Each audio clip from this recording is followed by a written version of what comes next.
Welcome to Health Oddity, the show that strips away the jargon and hype surrounding all things health and fitness to help you live a long, strong and energetic life. Lining up at the bar this week, here's Peter Ladd, Paul Bassett and James St. Pierre.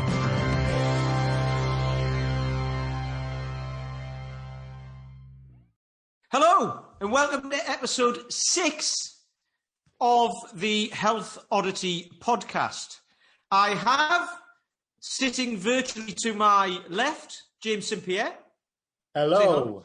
Hello. There he is. And directly below both of us is Mr. Paul Bassett.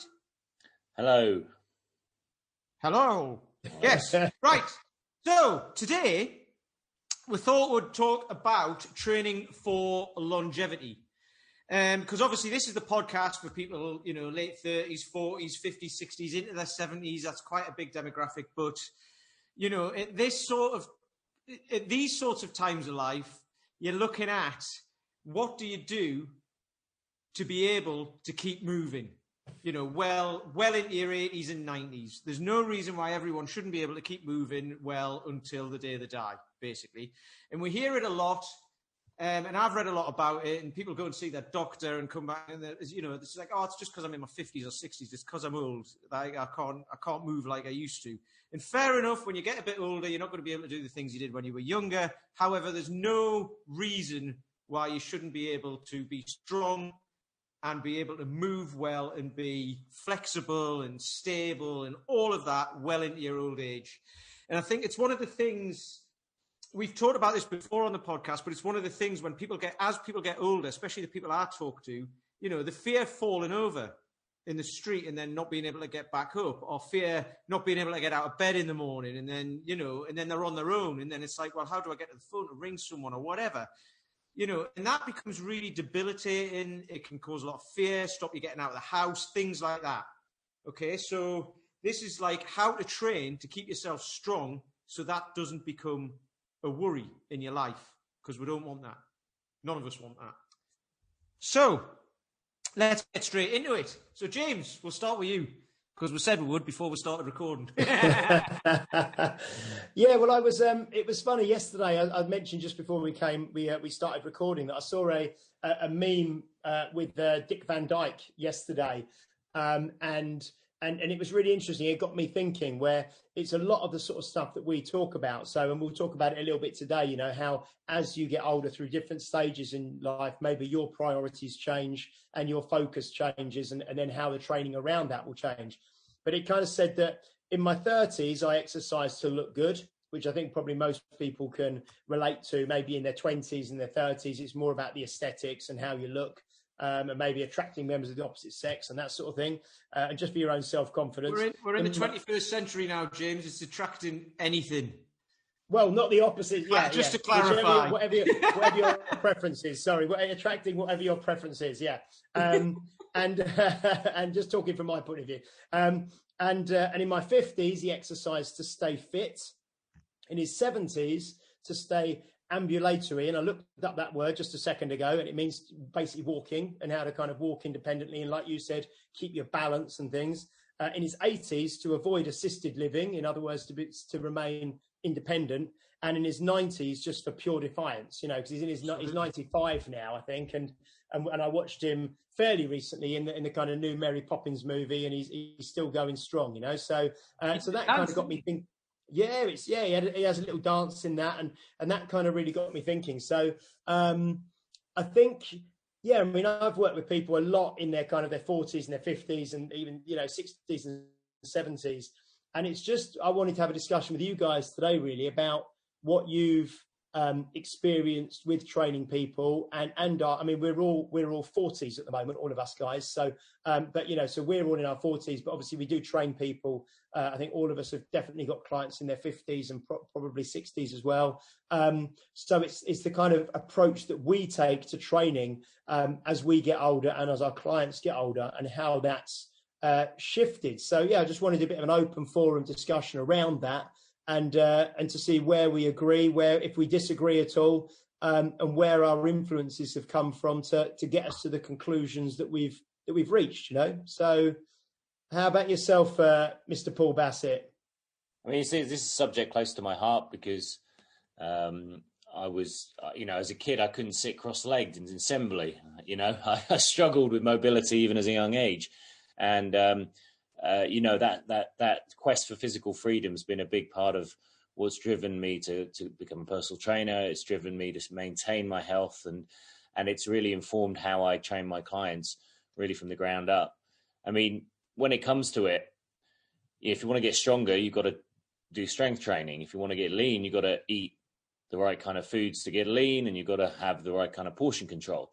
So where does mobility fit into that? Well, the thing is, it's the bit that no one wants to do, and it's the bit that will allow you to do everything else really well. I mean, most people come to me, like they probably do to you, having sat at a desk all day, or they've just woken up if it's a morning session, and obviously the night before been sitting in the sofa, and so there's that kind of typical kind of phrase, chair-shaped people. So when we assume that chair shape, which we probably are at the moment because we're all sitting in chairs, we suddenly assume that position when we run, when we do a deadlift, when we do squats, when we do whatever we're doing, and we have that kyphotic position, so the flexed position with the spine, the shoulders around it, the neck is hunched forwards. All these things, as a trainer, we look out for because it's not always the best way to lift a heavy weight. So in order to get our clients strong, which is probably the shortest route from A to B for most people's goals, get someone strong, get someone lean, we kind of got to get them mobile, because then that will allow them to work harder, and it will mean that their injury rate's quite low. And there's a number of reasons. I mean, I think we've spoken about this before, that you don't have to have the optimal program to get the results that you want, but you've kind of got to have the consistency. And one of the big challenges that I faced when I was trying to get fit, and my clients do as well, is injuries through either poor movement because of lack of knowledge and technique, and very poor joint health, which is always a big thing. So I spend a lot of time, and I can go in as this conversation goes onto how I do that and how it plays a role in my training. But it's a big part of what I do. It's a bit that I kind of don't enjoy, but really enjoy, because I just know it's power. So I have to, in my own training, force a structure around mobility.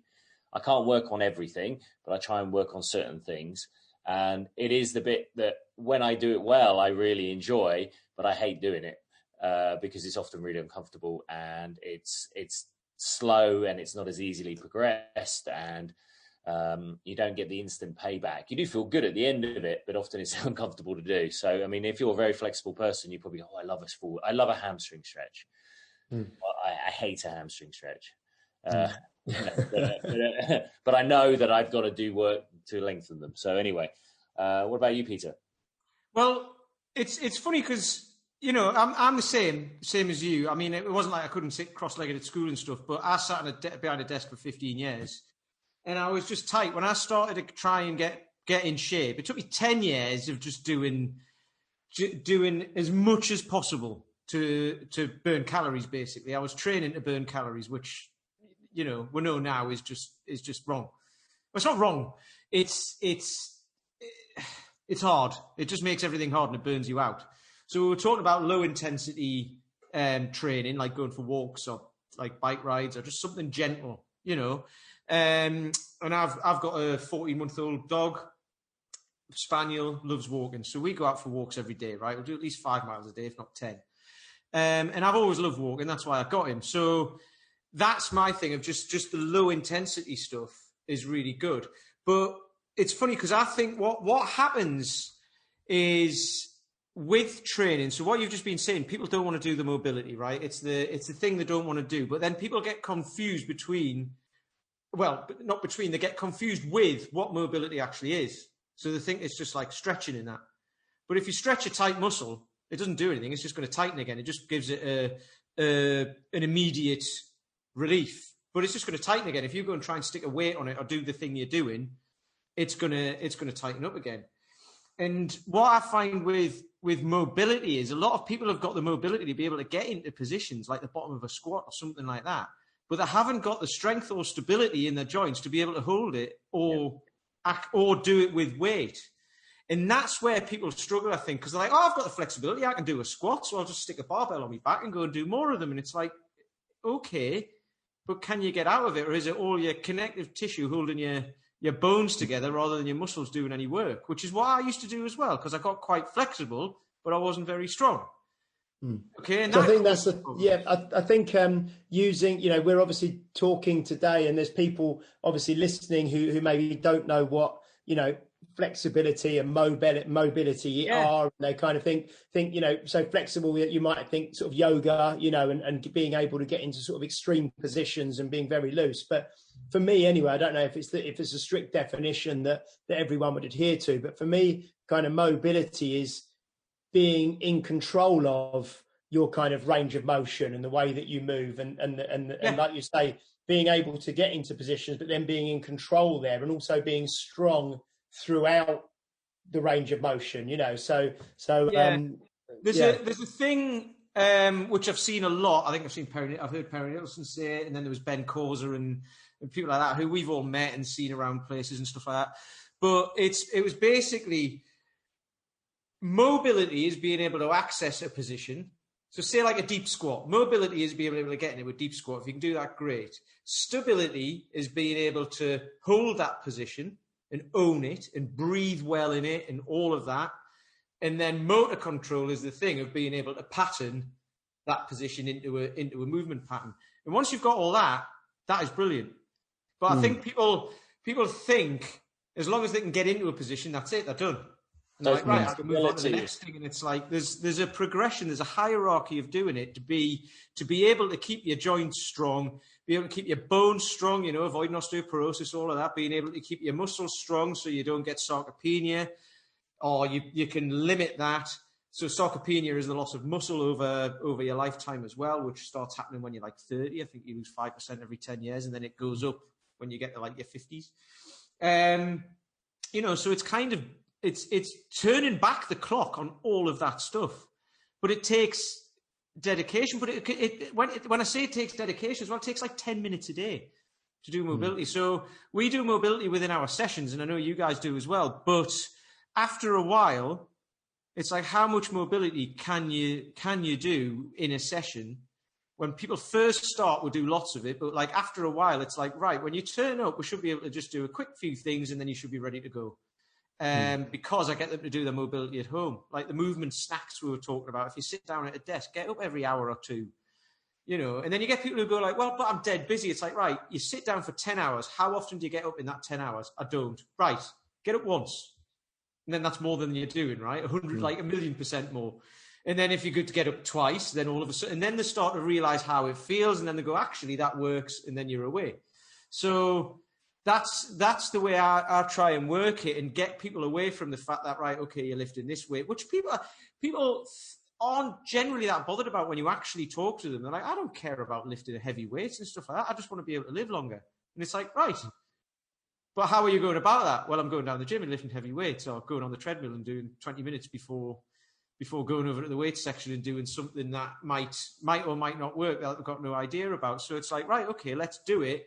Let's have a plan on how to do it to create the progression, so you'll feel better in a year's time than you do now. I suppose if we take a look at this again from a macro perspective, actually, when we're talking about mobility and flexibility, actually we're going back to a bigger question, which is, and we talked about it right at the start, which is the longevity of training, because mobility and flexibility is a strand of longevity. And most of us work with clients who come to us wanting not only the result that they in a certain timeline, but also a sustainable result. And they want us to understand their starting point and the best path to get them to their goal. And they obviously want to then maintain that without injury around social events, around responsibility. So longevity is an umbrella term that takes into account an individual's mobility, flexibility, an individual's starting strength, an individual's time management, individual's current diet.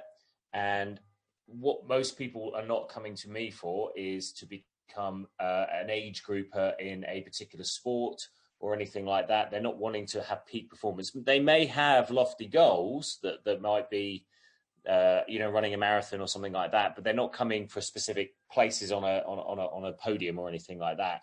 So we are starting to look at like what are the pillars of sustainability, and just to kind of, I suppose, put some meat around these pillars. On one hand, we've got mobility and flexibility, passive range, active range. Then we have what is a sustainable diet, which we kind of talked about last week. How do we eat long term? What's going to give us results long term? Then we will have to talk about strength.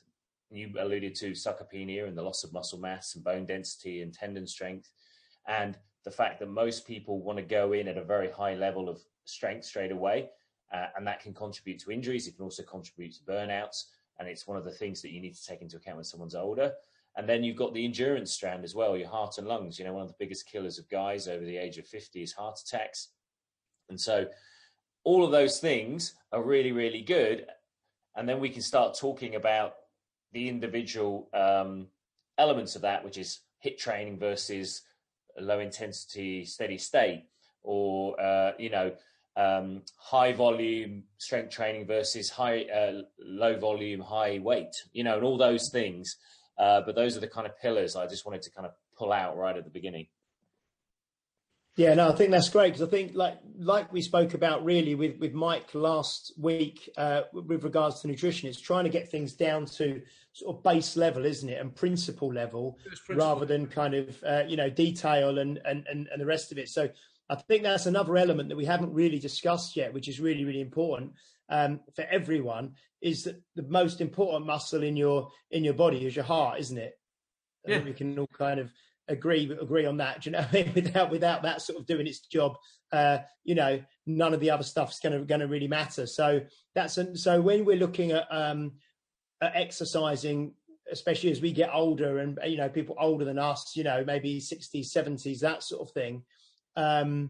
There's a lot of buzz around at the moment with kind of HIIT training and high intensity training and working at high intensity and that sort of thing. But for me personally, I've found that for most of the guys that I work with, when we talk about longevity as well, I see it goes hand in hand with sort of sustainability, in terms of the training that you're doing as well. So you want someone to be able to train, week in, week out, 3-4 times a week potentially, 52 weeks a year, for the rest of their life, as Pete said to start off with. So it's looking at ways that you can impact someone's health through, daily activity and habits, which is something else we discussed a few weeks back.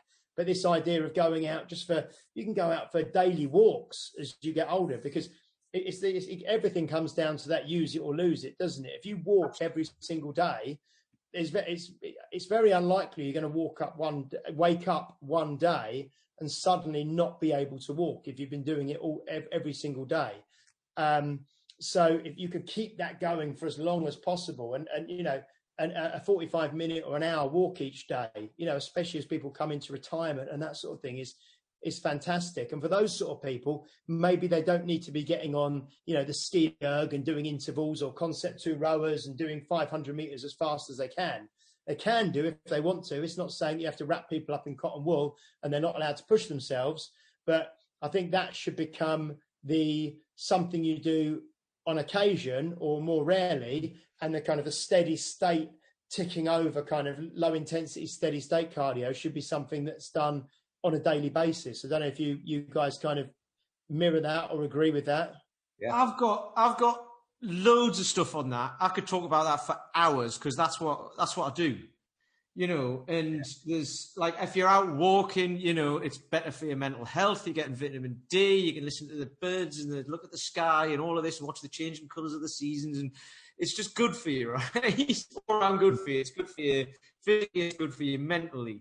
You can do breathing exercises while you're walking to mimic doing training and get yourself a little bit out of breath, but not too much, to actually improve your cardiovascular system and all of that.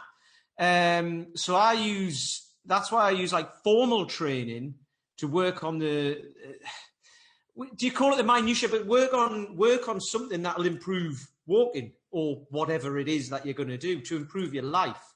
So I had a guy yesterday, as a good example. He's a new guy. He's been coming for about a month. And I was getting to do cross crawls, right, which is just stand on one leg, bringing your knee up to your elbow. And as he was doing that, the leg he's standing on, his hip was moving a lot because it's not got much stability. So that made him wobble a bit. And he thinks like, well, I haven't got much balance and my foot's moving around a lot. And it's like, your foot is moving a lot because your knee's moving a lot because your hip's not stable. So I took a video of him and showed him and he was like, oh yeah. So once you can see it and visualize it, I was like, all you need to do is stand on one leg more. Your hip will eventually stabilize and then it'll make everything easier. You know, it makes everything easier, walking easier. And I had a guy a few years ago who was I think he was 46. So I'll just say this as a quick story and then we'll move on. But he was 46 and he was doing triathlons. Like not like amazingly well, just doing them for fun, right? I mean, I don't know why people do that, but you know, it's not my idea of fun, but there you go. But anyway, he came to me for a 2-week trial, you know, and I was having a chat with him and he said, oh yeah, I get unbearable pain in the soles of my feet when I'm running, when I'm doing the runs on the triathlons, right? So unbearable pain, you just those are two words you just want to keep well apart.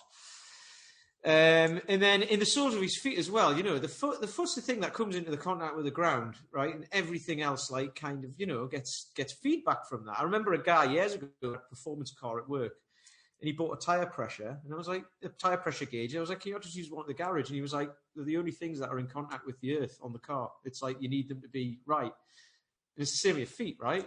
So I said to him, right, what you can do, you know, we'll sign you up and all of that if you want to, you know, pressure and all that, but we'll work on your mobility. We'll try and get rid of that, but you're going to have to not go running for a while or shorten your runs or whatever. Because he wanted to be able to do triathlons forever, right? Until he, like, for the next 25 years or whatever. And I was like, oh, you can carry on doing what you're doing and give up in like 5 years' time and never be able to do it again.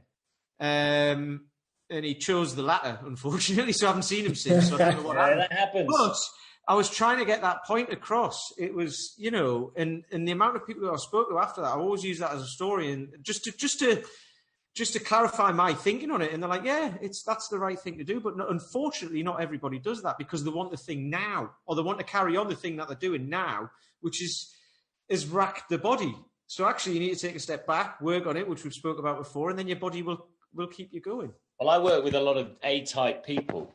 I mean, that's a generalization. I work with very successful people because, you know, they're generally people of a certain age who've got a lot of responsibility. They're managing directors. They run their own businesses, whatever. They have a certain amount of success, and they have successful social lives. They have successful families, but they're not having success in their health, and they want to bring that up to the same level. But they come in with that sometimes they come in, I'm generalizing, sometimes they come in with an expectation that they can maintain the level of excellence that they have at work, say in their health, and they've got to become a beginner right from the start. I remember training one guy, and he was a sales guy, and it's probably not surprising that he basically said to me, I want to puke at the end of every session. Now, this is a guy with a young child who's 6 months old. Well, you just give him a dodgy bit of chicken. Yeah. He only had 1 hour's sleep, and he managed a massive sales team. He wanted to train 4 times a week. He wanted to push himself to oblivion, and he could do that. I tried to hold him back, and in the end, I stopped working with him. But I doubt he'd be doing that in 10 years. Something will go, you know. And I've worked with another guy. I no longer train him, but he had a friend. They were both doing Ironman. He lost his friend during the swim of an Ironman. He had a heart attack during that first swim, and that's very common for people who do Ironman. That the people have heart attacks in the swim. Certainly, guys of a certain age, typically over the age of 45, and there's a variety of reasons why that happens.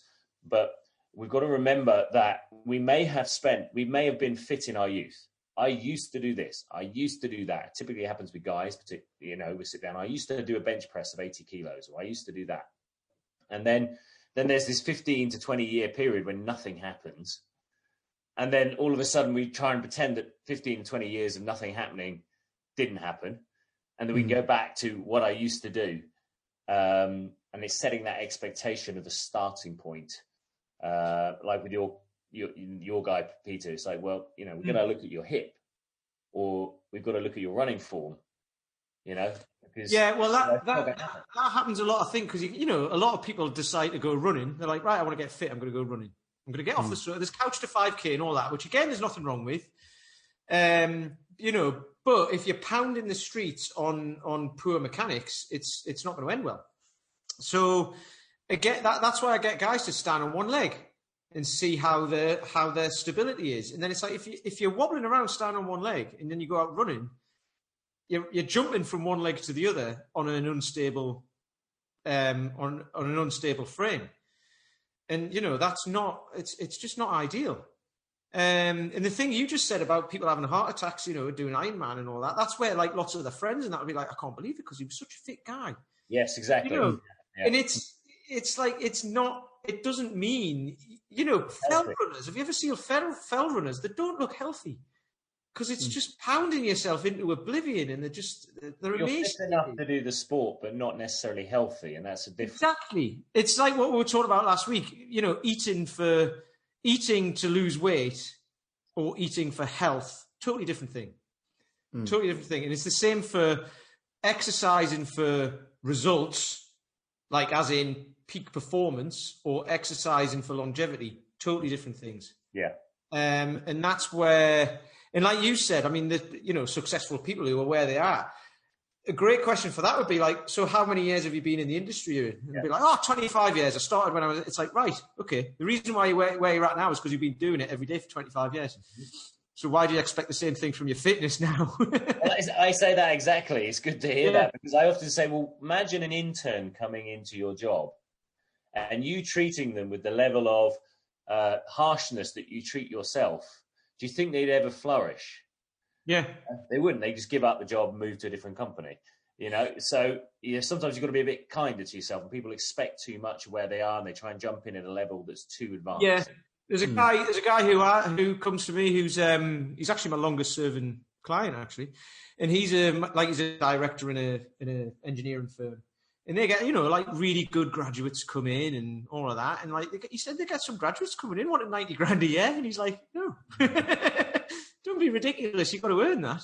You've got to show you're good enough and work up to that over a number of years. It doesn't just happen like that. So yeah. I mean, James, you've built your business around this whole premise, haven't you?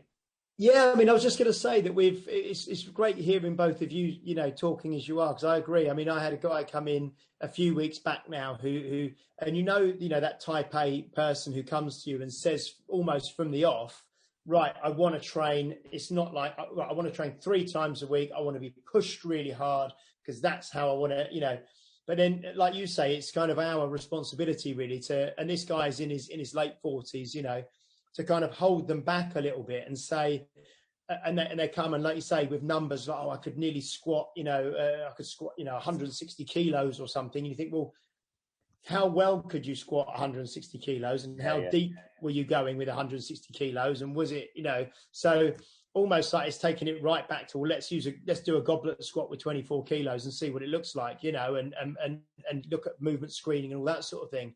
So no, it's great to hear you guys talking. I mean, I'm aware that we've talked about mobility and flexibility.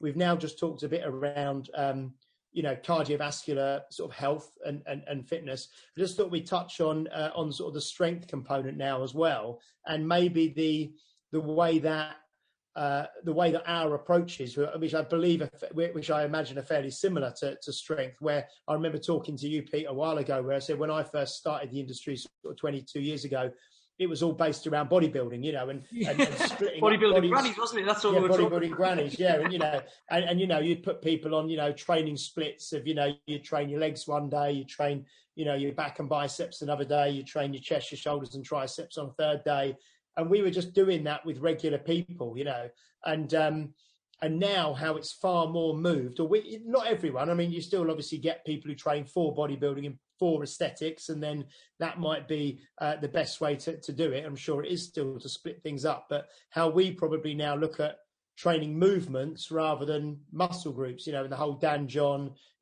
push, pull, hinge, squat, carry, and looking at the way people move, and dare I say it, for the guys in the industry, functional training or training that's more applicable to real life, I suppose.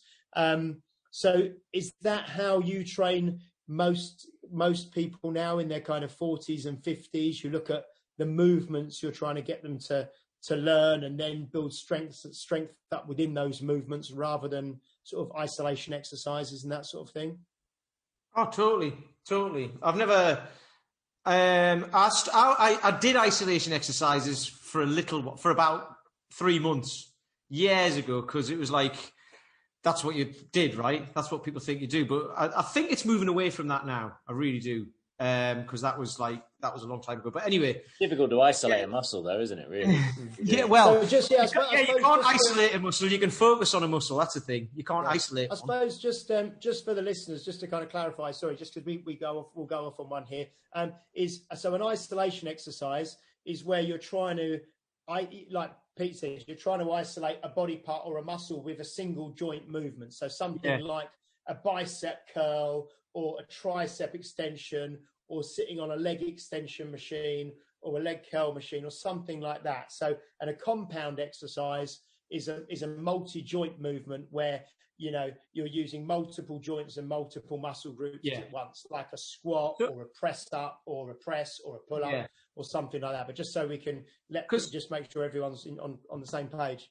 Well, yeah. So what we work on here is that exactly that. So like a goblet squat, right? You hold a weight in front of you, chest height. The weight is in front of you, and you squat down and come back up. And people will be like, right, leg exercise. And it's like, no, you've got to, the weight is on your upper body. So your legs are doing some work, but, your midsection has got to link your upper and lower body. So, that's the main thing I teach guys, is how to link everything together.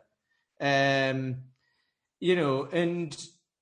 to make it, like, I was going to say this earlier, but I never got around to it, but like, even if going out walking and stuff like that, just silly things like, Perry Nicholson said this ages ago, and I've done it, and you look stupid, but pointing at your feet, pointing at your opposite foot when you walk.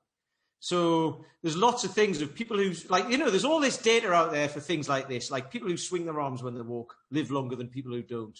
If you can cross your legs, cross your feet, and sit down and get back up again without using your hands, you're like the Brazilian squat test. Yeah, the seated rise test. Yeah, kind of. I can tap my head and rub my stomach. Yeah, but it's things like this that kind of indicate that you're going to live longer, because you're less likely to fall over and break your bones and not be able to get back up and all of that. So that's the premise I use behind it, because our training is not sexy at all. However, this morning I had 10 guys, well, 8 guys, two ladies, and they all did a lot of snatches this morning, right? Which is a hard exercise. The snatch is a hard exercise with kettlebells, you guys know, and you need to do a lot of stuff before you even get to doing that. And they all did like up to 250 of them this morning.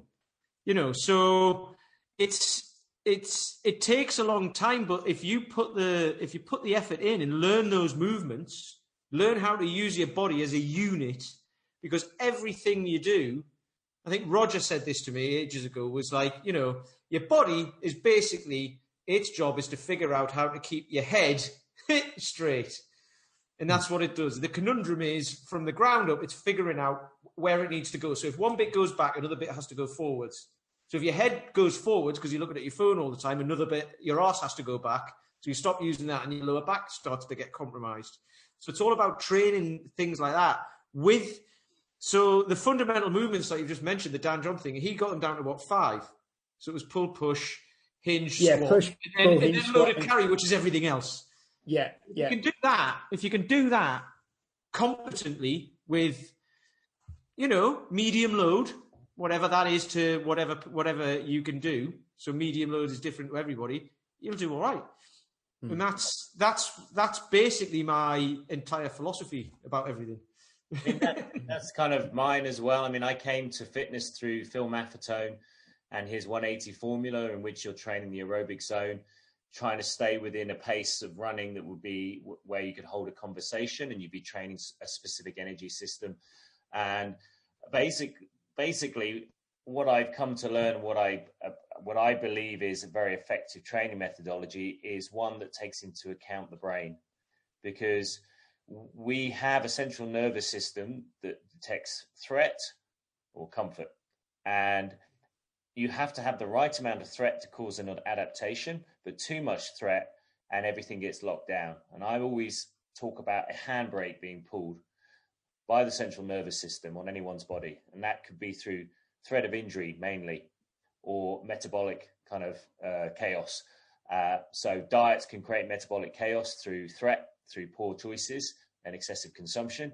But also at the same time, if your movement is poor, then you're going to create a threat to the joints, a threat based on the load and the muscles. If the intensity is too great, then your heart's under threat. So what we need to do is find a methodology that reduces the threat. You know, hunter-gatherers or hunters in general are seen as calm. They're focused. When they're trying to get their prey, they have both eyes facing forwards, their breath is under control, and they are not basically looking panicked or anything like that. Whereas prey would be characterized in the complete opposite. It would be panicked. It would be chaotic movement patterns. It would not be thinking ahead. And most people train like they're the prey rather than the hunter. And I think if you go in with a measured approach, and that often means creating a relative comfort zone within your training parameters. So if you're running, you should be running at a pace in which you're kind of going at that conversational pace. Eventually, you'll go really fast at that conversational pace. And then when you on race day, you can put the foot down and really go for it. And the same with weight training. I mean, I have my semi-private training, and then we do the Amazing 12, and on both sides, movement first, and then we've got to get the correct load. And if the load will initially be very light, and you have to have the confidence as a trainer to sometimes say no to someone and say, you got to work on that, because you haven't earned the right to use that yet. I used to have a guy come in and I say, right, we're going to do a warm up, grab a kettlebell. We're going to do this, that, and the other, some light exercise. And he'd go for the 28. And, he was a 70 kilo guy, 28 kilos straight away. And I'd be like, put that back, get the 10, Your coach, Paul McElroy, has a great quote, which is that, I hope I get this right, but strength isn't built. Yes. Build strength. It's granted to you by your central nervous system. So I always think like central nervous system's like a really overprotective parent. Right? And you put cotton wool in that. You've got to convince it that it's okay to put that thing above your head safely. You've got to convince it that that is okay. And if it doesn't think it is, like you say, it'll just shut you down. That's why people get, in stressful, highly stressful situations, someone's trapped under a car and you hear about this, like someone will just pick the car up and get them out. That's because in that time of stress, your central nervous system just goes, it just takes the brakes off and goes, you can do whatever you like because there's danger. But obviously, when you've got a barbell on your back and you're trying to do a squat, that's not the same thing. So, and you can't convince it any different. It's going to go, no, that's dangerous. I'm not letting you do that. You can't even do that body weight. So why would I let you do it with weight on? So I think that's a great quote. That stuck with me for years. And I think about it all the time when I'm training, because like if I'm going to do anything silly, I'm like, no, because my central nervous system doesn't agree with it.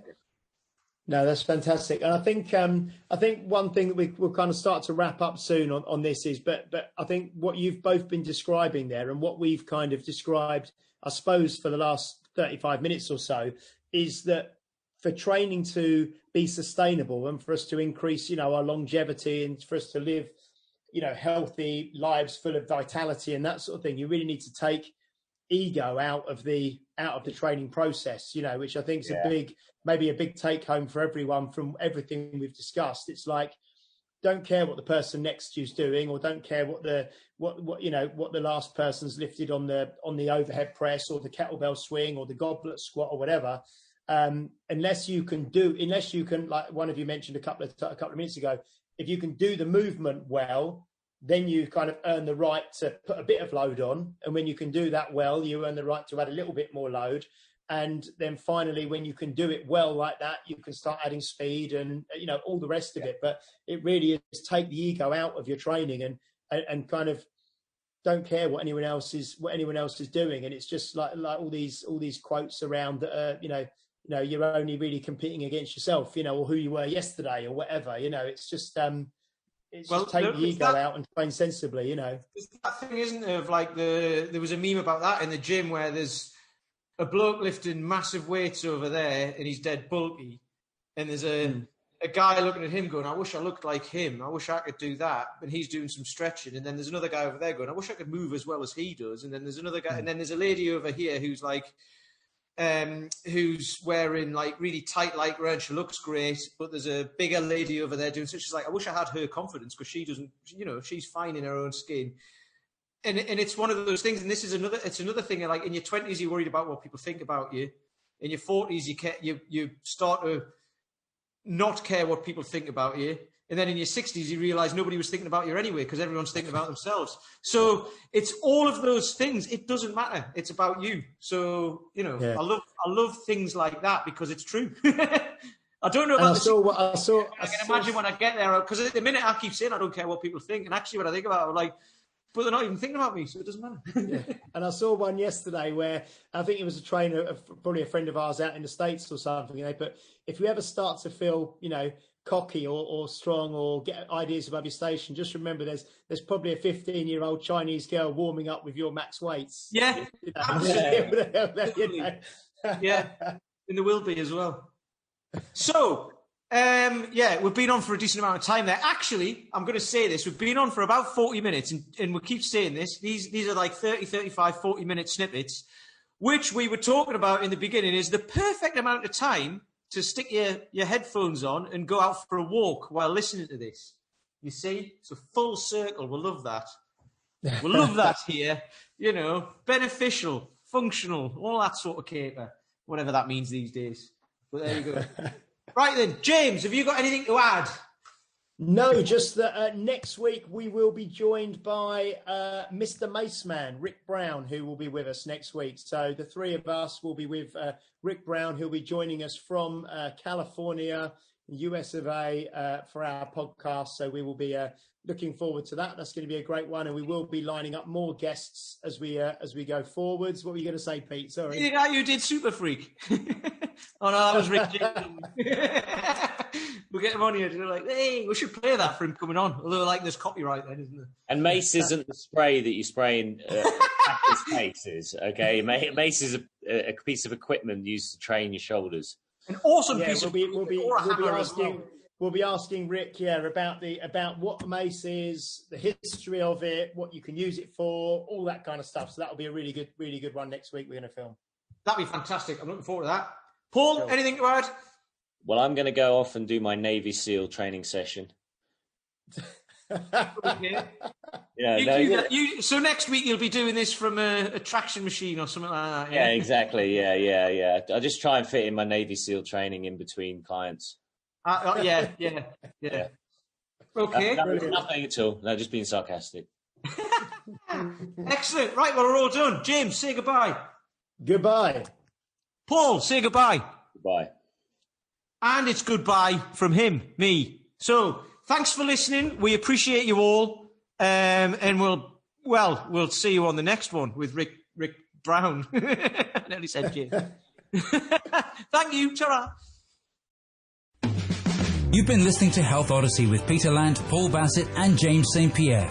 To get your regular fix of hype-free health, you can subscribe and leave a review wherever you get your favourite podcasts.